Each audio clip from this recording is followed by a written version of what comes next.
ನಮಸ್ಕಾರ ಸ್ನೇಹಿತರೆ. ಹಿರಿಯ ನಾಗರಿಕರಿಗಾಗಿ ಸರ್ಕಾರದಿಂದ ಈಗ ಒಂದು ಭರ್ಜರಿ ಸಿಹಿ ಸುದ್ದಿ ಇದೆ.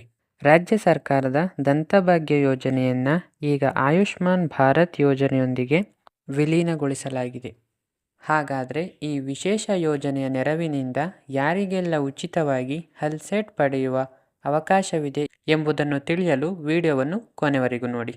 ಮುಖ್ಯವಾಗಿ 45 ವರ್ಷ ವಯಸ್ಸು ದಾಟಿದವರಿಗೆ ಈ ಸೌಲಭ್ಯ ಲಭ್ಯವಿದ್ದು, ಬಾಯಲ್ಲಿ ಹಲ್ಲುಗಳು ಪೂರ್ತಿಯಾಗಿ ಬಿದ್ದಿದ್ದರೆ ಅಥವಾ ಕನಿಷ್ಠ 3 ಹಲ್ಲುಗಳಿಲ್ಲದಿದ್ದರೂ ನೀವು ಇದರ ಲಾಭ ಪಡೆಯಲು ಅರ್ಹರಾಗುತ್ತೀರಿ.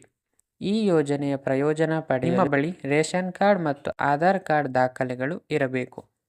ನೀವು ಸರ್ಕಾರಿ ದಂತ ವೈದ್ಯಕೀಯ ಕಾಲೇಜುಗಳು, ಜಿಲ್ಲಾಸ್ಪತ್ರೆಗಳು ಅಥವಾ ಸರ್ಕಾರ ಗುರುತಿಸಿದ ಆಯ್ದ ಖಾಸಗಿ ದಂತ ಕಾಲೇಜುಗಳಿಗೆ ಭೇಟಿ ನೀಡಿ ಈ ಸೌಲಭ್ಯವನ್ನು ಪಡೆದುಕೊಳ್ಳಬಹುದು. ಆದ್ದರಿಂದ ನಿಮ್ಮ BPL ಕಾರ್ಡ್ ಹಾಗೂ ಆಧಾರ್ ಕಾರ್ಡ್ ಪ್ರತಿಯನ್ನು ತೆಗೆದುಕೊಂಡು ಸಮೀಪದ ಸರ್ಕಾರಿ ದಂತ ಆಸ್ಪತ್ರೆಗೆ ಭೇಟಿ ನೀಡಿ ಅಲ್ಲಿನ ಆರೋಗ್ಯ ಮಿತ್ರ ಸಿಬ್ಬಂದಿಗಳು ನಿಮ್ಮ ಹೆಸರನ್ನು ಆಯುಷ್ಮಾನ್ ಭಾರತ್ ಪೋರ್ಟಲ್ನಲ್ಲಿ ನೋಂದಾಯಿಸಿ ಉಚಿತವಾಗಿ ಹೆಲ್ತ್ ಅನ್ನು ವಿತರಣೆ ಮಾಡ್ತಾರೆ.